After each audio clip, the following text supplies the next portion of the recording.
Then I thought about it that day, and then I could come up with 3 things that really I would advise if I were to meet my younger self. And those 3 things are what I want to tell you who are just starting or giving this exam. First is the importance of imperfection. Too often when we start this exam, we have this notion that the first answer we write should be the perfect answer. The first essay that we write should be the perfect essay. The notes that we make should be perfect. Under this idealism of perfectionism, what happens is we are overwhelmed because it's too ideal to reach. It's something beyond our capabilities. So what usually happens is when we look at the syllabus, when we look at others' answers, very good answers, we tend to get dejected. But please bear in mind that it is good to be imperfect. You will start imperfect, you will start nervous, but that is how the journey goes on. The first answer you will write will be the worst answer that you will ever write. The first essay that you will write will be the worst essay that you will ever write. But it is important that you write those things. Otherwise, learning will never happen.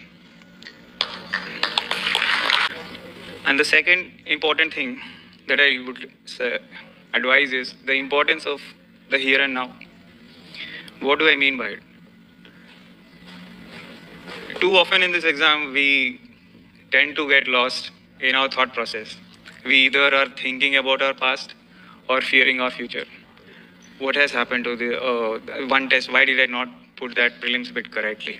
Or how, some incident that has happened and you regret something in the past. Or you are fearing the future. So many aspirants are giving this exam. Where will I stand? What will my rank be? How many marks will I score in optional? These are the things that generally an aspirant gets lost in thought. It is common, but you also know that they don't serve any purpose. It is usual and it is common for us to have that negativity bias. Evolution, when you read evolution, it suggests that we are born to be biased in a negative way. We tend to remember our negative incidents much more than our positive attainments or achievements. But this exam, especially in my last attempt, I had learned the importance of the current moment. That no matter my baggage of failures in the past, no matter what rank I am going to achieve, it is very important that I stick to the targets that I have for myself. It is those small things. Let's say you have a target of completing these many topics in this week. Those are the small things that ultimately matter. It's not that you will top the exam, you will be all India first, 50th, you will get 500 in GS.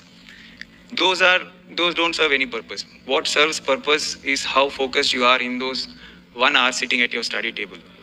And when you look back after your success, you understand the importance of those small things. So what matters is not that you will get into a top service or you get into a top rank. Of course, those are our ambition.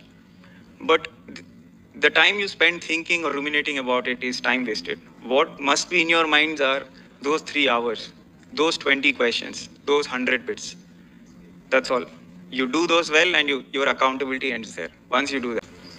And the third and most important thing I want to advise my younger self would be the importance of accepting your failures and learning from them. It is common that in this exam, best of the best gets humbled. Somebody from IITs, prestigious institutes. It is common. And the immediate reaction that comes out of us is to blame the system, the UPSC or the examiner or your pen, everything apart from yourself. It is a disastrous step in the sense that it will not only keep you from improving, because once you deny your failures, where is the scope of improvement? You always think that whatever you're doing is perfect. I had done that mistake. But in this attempt, I had accepted that I failed because I didn't deserve. And once I accepted it, I knew where to start. Okay, then I had accepted that I had failed. Now, what is the improvement that I had to do? I would definitely talk about the answer writing strategy in the Q&A session. But the point I want to make is, it is very important that you should learn from your failures.